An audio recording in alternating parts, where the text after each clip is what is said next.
Let's go to all the columns that this table has.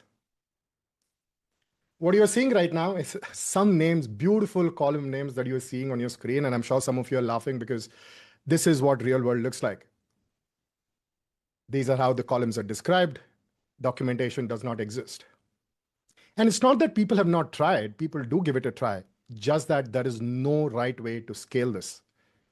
Everybody, like we always say, everybody likes documentation, but nobody wants to do documentation.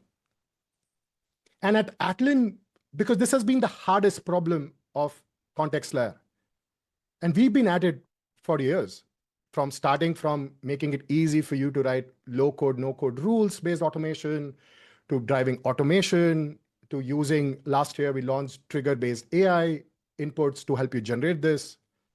What you're seeing is Atlan's native context agents, which help you accelerate the problem, the gaps, and fill the voids in your context layer. What you're seeing is we've created curated set of collections of assets. And we've made this knowing the fact that these are the assets your agents will actually need. And this is based on existing information from your data layer.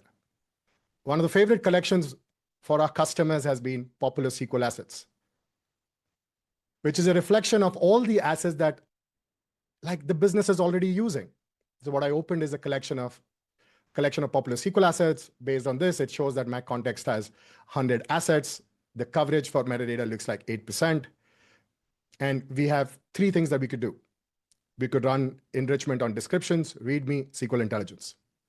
And what it means is it's as easy as clicking a button. What this means is our agents will traverse through the data map that we already have, goes through schema, column names, upstream lineage, downstream lineage, look at every query history that exists, look at your existing business concepts, existing metadata, and generate them. So for me, right now, let's just trigger this.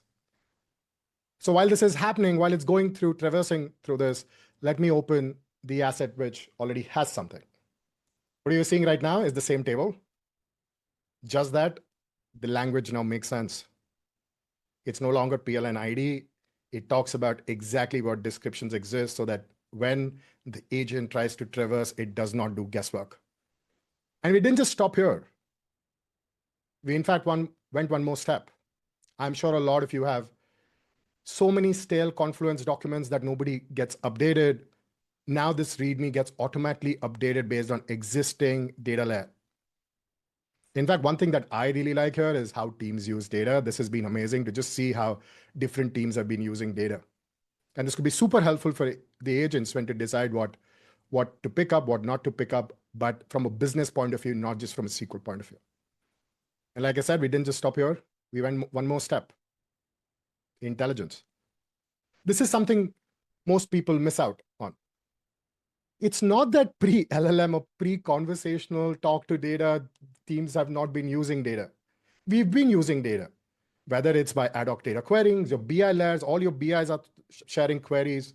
What we've done with context agents is we've reversed engineered every SQL question and given a list of questions that are getting actually asked. So what this gives is, this gives another test set, eval set, and we look at some of this of how we are going to use this to actually build an agent later. And we didn't stop with business questions. We looked at joins. We all know AI is not good at writing joins right now. So this makes it easy for it, grounded so that the reasoning gets better. We looked at filters so that it does not have problems doing operands. And we looked at what other columns are connected to this. So all your historical business questions that data has been used is actually the biggest IP of companies right now.